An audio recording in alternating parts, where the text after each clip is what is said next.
આજે આપણે ધોરણ 8 વિષય વિજ્ઞાનની અંદર પ્રકરણ નંબર 14 વિદ્યુત પ્રવાહ અને તેની અસરોનો અભ્યાસ કરીશું. હું ભાવિક સર નોલેજ હાઈસ્કૂલની YouTube ચેનલ પર આપ સર્વનું આ પ્રકરણ દરમિયાન હાર્દિક સ્વાગત કરું છું. ધોરણ 7 ની અંદર તમે વિદ્યુત પ્રવાહ અને તેની અસરોની અંદર બે અસરો શીખી ગયા. પહેલી અસર વિદ્યુત પ્રવાહની ઉષ્મીય અસર, એટલે કે કોઈ પણ પદાર્થની અંદર જ્યારે વિદ્યુત પ્રવાહ પસાર કરવામાં આવે છે ત્યારે જો એ પદાર્થ ઉષ્માનો સુવાહક હોય, વિદ્યુતનો સુવાહક હોય, તો એની અંદરથી વિદ્યુતનું જ્યારે વહન થાય ત્યારે ઉષ્મા ઉત્પન્ન કરે છે. તો આને આપણે વિદ્યુત પ્રવાહની ઉષ્મીય અસર તરીકે ઓળખીએ છીએ. આપણે 7મા ધોરણમાં જોઈએ કે આનું એક સામાન્ય ઉદાહરણ છે બલ્બ. બલ્બની અંદર જે ફિલામેન્ટ આવેલો છે, ફિલામેન્ટ વિદ્યુતનો સુવાહક હોય છે અને એ ઉષ્મા જ્યારે એની અંદરથી વિદ્યુત પ્રવાહ પસાર થાય છે ત્યારે એ બલ્બ ગરમ થાય છે. તો બલ્બ ગરમ થવા એટલે કે એની અંદર ઉષ્મા ઉત્પન્ન થાય છે. આ ઉષ્મા ઉત્પન્ન કેવી રીતે થઈ? તો જ્યારે બલ્બમાં આપણે વિદ્યુત પ્રવાહ પસાર કર્યો ત્યારે, તો વિદ્યુત પ્રવાહ જેવો પસાર કર્યો એવો બલ્બ ગરમ થયો. તો આને આપણે વિદ્યુત પ્રવાહની ઉષ્મીય અસર તરીકે ઓળખીએ છીએ.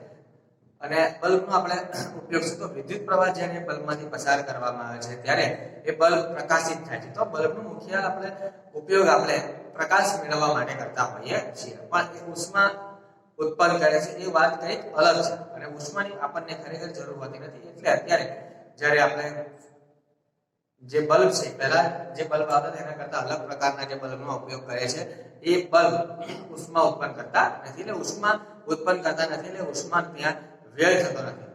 હવે બીજી આપણે અસર જોઈએ છે વિદ્યુત પ્રવાહ પસાર થવાના કારણે ચુંબકીય અસર થાય છે. તો ચુંબકીય અસર એટલે કે એ આપણે જે પેલી સોય હતી વિદ્યુત, એ સોયની અંદર જ્યારે વિદ્યુત પ્રવાહ પસાર થાય છે ત્યારે એ કોણાવર્તન પામે છે. તે હોકાયંત્રની સોય કોણાવર્તન પામે છે. એના પરથી આપણને ખબર પડે છે કે વિદ્યુત પ્રવાહ પસાર કરતા ચુંબક જે સોય છે ચુંબક તરીકે વર્તે છે અને એનું કોણાવર્તન થાય છે. હવે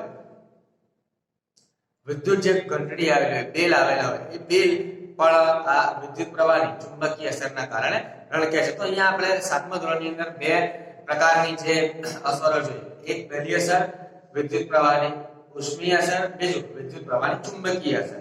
તો ત્રીજી આપણે શીખવાની છે વિદ્યુત પ્રવાહની રાસાયણિક અસર.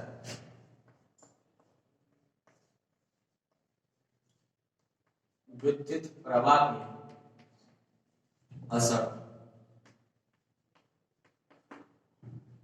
એક ઉષ્મીય અસર, બીજી ચુંબકીય અસર અને ત્રીજી જે આપણે આ પાછળની અંદર અભ્યાસ કરવાના છે તે છે રાસાયણિક અસર.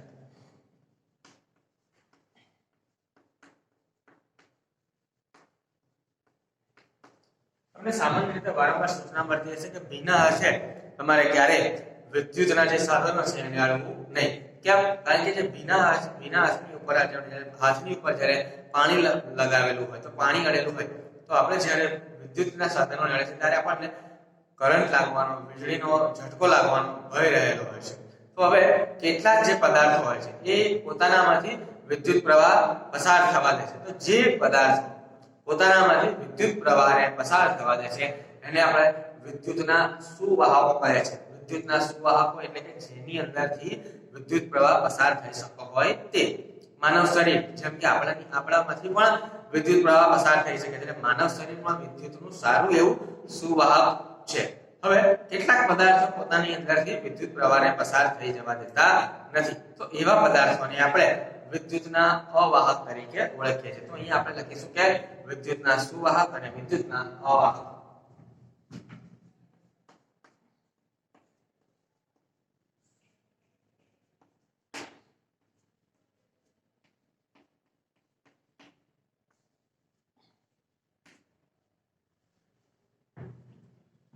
જે પદાર્થ પોતાનામાંથી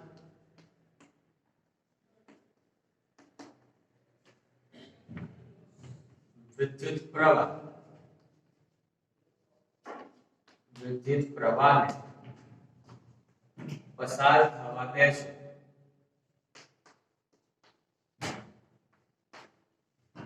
તે પદાર્થોને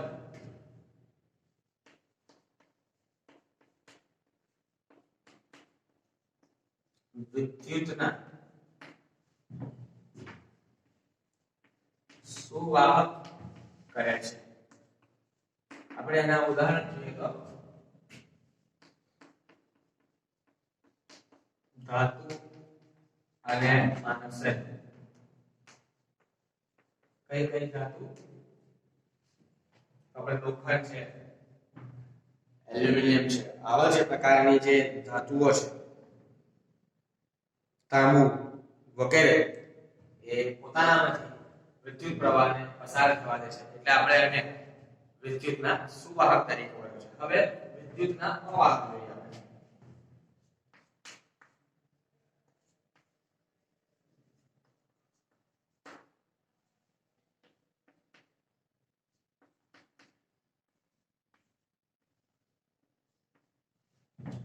જે પદાર્થો પોતાનામાંથી વિદ્યુત પ્રવાહ પસાર થવા ન દે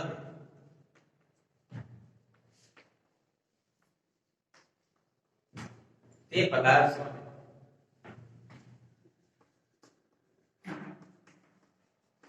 વિદ્યુતના અવાહક કહે છે. એના પર આપણે ઉદાહરણ જોઈએ.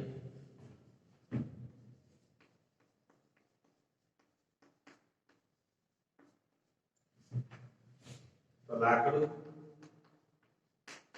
પ્લાસ્ટિક.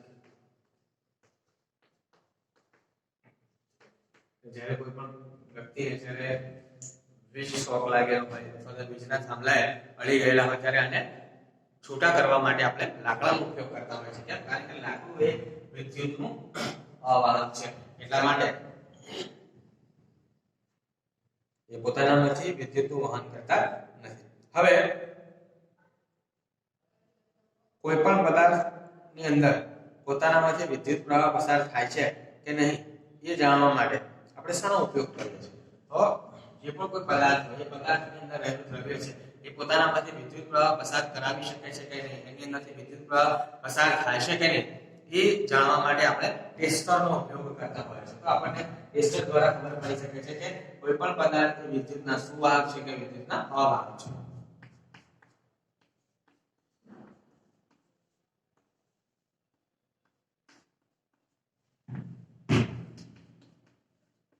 કોઈ પણ પદાર્થ પોતાનામાં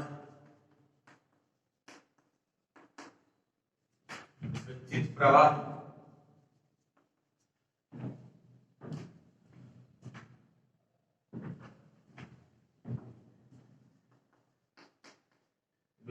પ્રવાહ પસાર થવા દે છે કે નહીં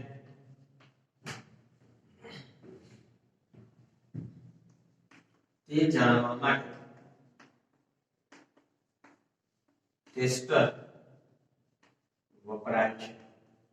અથવા તો કોઈ પણ પદાર્થ વિદ્યુતના સુવાહક છે કે વિદ્યુતના અવાહક છે તે જાણવા માટે વપરાતા સાધનને ટેસ્ટર કહે છે. તો અહીંયા ટેસ્ટરની વ્યાખ્યા પણ આપણે જોઈ લીધી. બરાબર? ટેસ્ટરની વ્યાખ્યા કોને પૂછે તો તમે એ રીતે લખી શકો છો. તો ઘન અવસ્થામાં જે રહેલા પદાર્થો વિદ્યુતનું વહન કરે છે કે નહીં એ જાણવા માટે આપણે ટેસ્ટરનો ઉપયોગ કરીએ છીએ.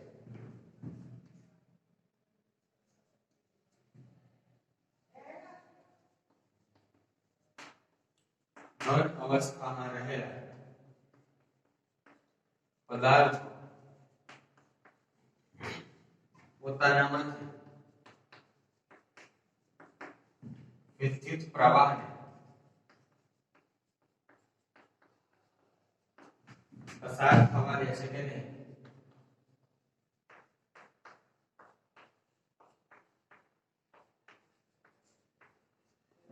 તે માટે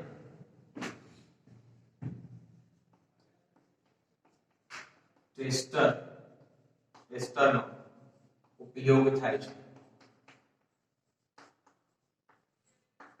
ટેસ્ટર તમે જોયું હશે કે જ્યારે એને વિદ્યુત સોકેટની અંદર જ્યારે એને આગળના ભાગને લગાડવામાં આવે છે ત્યારે એની અંદર જે પ્લાસ્ટિક વાળો જે ભાગ હોય છે ત્યાં લાઈટ ચાલુ થાય. જો લાઈટ સ્ટાર્ટ થાય તો આપણે સમજી શકીએ છીએ કે એ જે પદાર્થ છે એની અંદરથી વિદ્યુત પ્રવાહ પસાર થાય છે. જો લાઈટ ના સળગે તો આપણે એમ માનવાનું કે એની અંદરથી વિદ્યુત પ્રવાહ પસાર થતો નથી. હવે આપણે જોઈએ કે શું પ્રવાહી જે હોય એ પ્રવાહી વિદ્યુતનું વહન કરી શકે છે કે કેમ.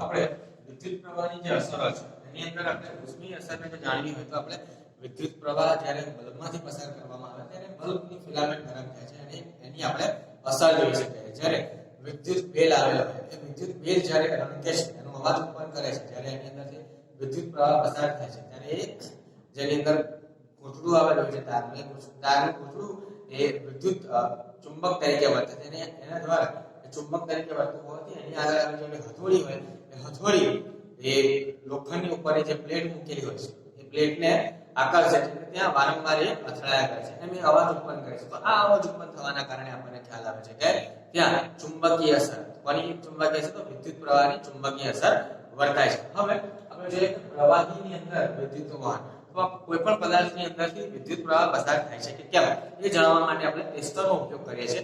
એવી જ રીતે અહીંયા પ્રવાહી વડે પણ વિદ્યુત પ્રવાહીની અંદરથી પણ વિદ્યુત પ્રવાહ પસાર થાય છે કે કેમ એ જાણવા માટે પણ આપણે ટેસ્ટરનો ઉપયોગ કરીએ છીએ. પ્રવાહીમાં વિદ્યુત પ્રવાહ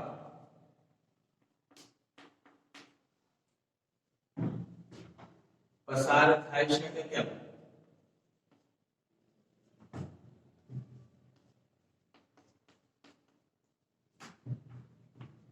એ જાણવા માટે પણ ટેસ્ટર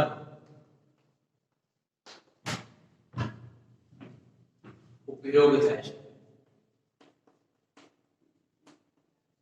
પણ અહીંયા આ જે ટેસ્ટર સામાન્ય રીતે ટેસ્ટર છે અહીંયા વિદ્યુત પ્રવાહની જે ચુંબકીય અસર પણ જે ટેસ્ટર વાપરવામાં આવે છે જે કોણાવર્તન પામે છે એ જ ટેસ્ટરના ઉપયોગ દ્વારા આપણે એ જાણી શકીએ છીએ કે એ વિદ્યુત પ્રવાહ આ પ્રવાહીમાંથી પસાર થાય છે કે કેમ.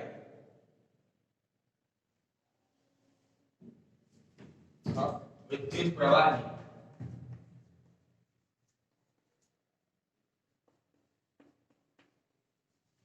ચુંબકીય અસર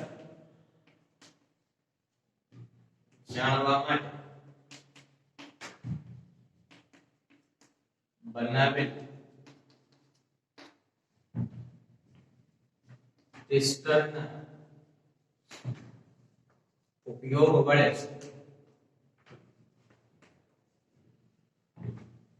જાણી શકાય છે કે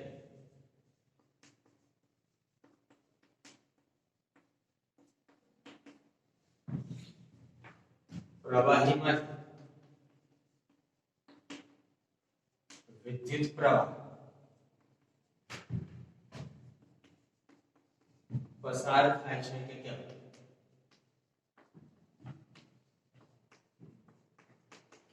તો અહીંયા આ જે ટેસ્ટર આપણે ચુંબકીય અસર જાણવા માટે જે ટેસ્ટર બનાવેલું હોય એની અંદર જે સોય આવેલી હોય જે સોયનું કોણાવર્તન થાય તો સમજી શકાય છે કે એની અંદરથી વિદ્યુત પ્રવાહ પસાર થાય છે. જો કોણાવર્તન ન થાય તો એમ માનવામાં આવે છે કે એની અંદરથી વિદ્યુત પ્રવાહ પસાર થતો નથી.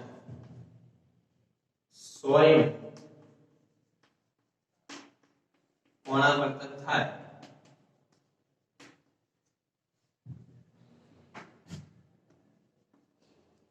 તો વિદ્યુત પ્રવાહ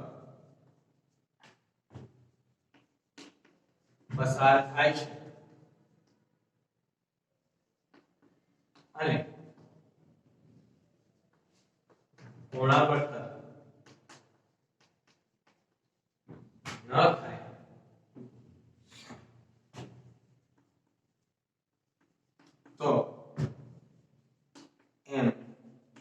માનવામાં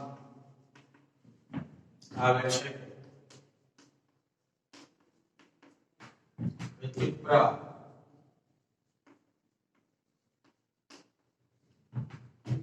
પસાર થતો નથી. આપણે સાતમા ધોરણની અંદર જે વિદ્યુત પરિપથ બનાવ્યો એ વિદ્યુત પરિપથના આધારે આપણે અહીંયા આ સોય લઈએ અને આ એક પ્રવાહ એક છેડા બે છેડા લઈએ અને આપણે બેટરી સાથે જોડી અહીંયા જો પ્રવાહીની અંદર આપણે મૂકવામાં આવે આ છેડા અને જો આ સોયનું પુનરાવર્તન થાય તો આપણે એમ માની શકાય છે કે એની અંદરથી વિદ્યુત પ્રવાહ પસાર થાય છે. જ્યારે જો આ સોયનું પુનરાવર્તન ન થાય તો માનવામાં આવે કે એ વિદ્યુત પ્રવાહ પસાર થતો નથી. એટલે એના ઉપરથી નક્કી થાય કે વિદ્યુતના સુવાહક છે કે અવાહક. તો અહીંયા સામાન્ય જે પાણી છે, સામાન્ય તળાવ, નદી એની અંદર જે રહેલું પાણી હોય અને કુવાઓ કે હેન્ડપંપ, કુવા, હેન્ડપંપ કે નળના પાણીમાં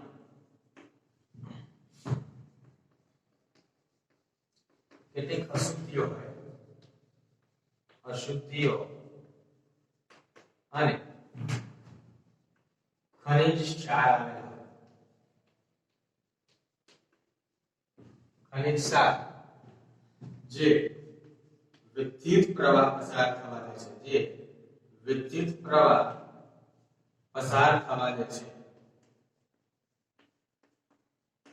એ જે પાણી હોય એ પાણીની અંદર આ અશુદ્ધિઓના ક્ષાર આવેલા હોય એની અંદરથી વિદ્યુત પ્રવાહ પસાર થાય છે. એટલે પાણીની અંદરથી પણ વિદ્યુત પ્રવાહ પસાર થાય છે. તો આપણે એ કહી શકીએ છીએ કે એ પાણી વિદ્યુતને પસાર થવા દેતા હોવાથી એ સુવાહક છે. જ્યારે નિસ્યંદિત પાણી કે એની અંદરથી અશુદ્ધિઓને દૂર કરી લેવામાં આવે, ખનિજ ક્ષારને દૂર કરી લેવામાં, એવા પાણીને આપણે નિસ્યંદિત પાણી કહે છે.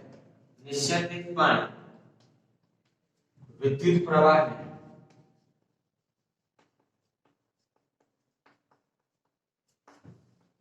પસાર થવા દેતા નથી.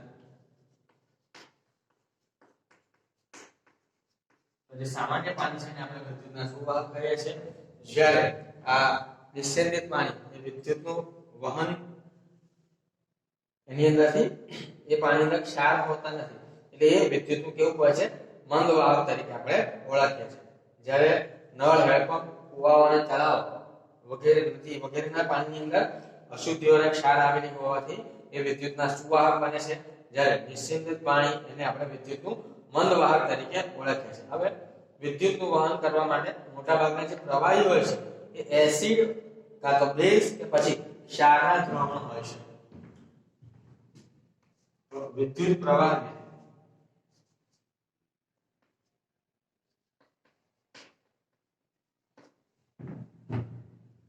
પસાર થવા દેવા માટે પ્રવાહીઓ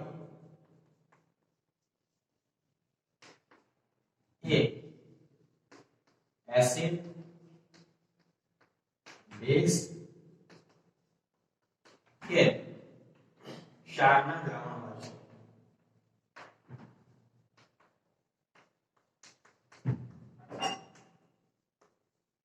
અહીંયા આપણે સમજી શકીએ છીએ કે વિદ્યુત પ્રવાહ પ્રવાહીની અંદરથી પસાર થાય છે, પણ એ પ્રવાહીની અંદર અશુદ્ધિઓ જો હાજર રહેલી હોય, ક્ષાર હાજર રહેલા હોય તો પસાર થાય છે. અને વિદ્યુતનું વહન કરવા વાળા મોટાભાગના પ્રવાહી કયા હોય છે? તો એસિડ, બેઝ અને ક્ષારના દ્રાવણો આવેલા, ક્ષારના દ્રાવણ હોય છે. તો અહીંયા આપણે આ પાઠની શરૂઆત આજે કરી છે. આ નોંધ બધી તમે તમારી નોટબુકમાં લખી દેજો. ફરીથી મળીએ, ત્યાં સુધી આવજો. Thank you very much.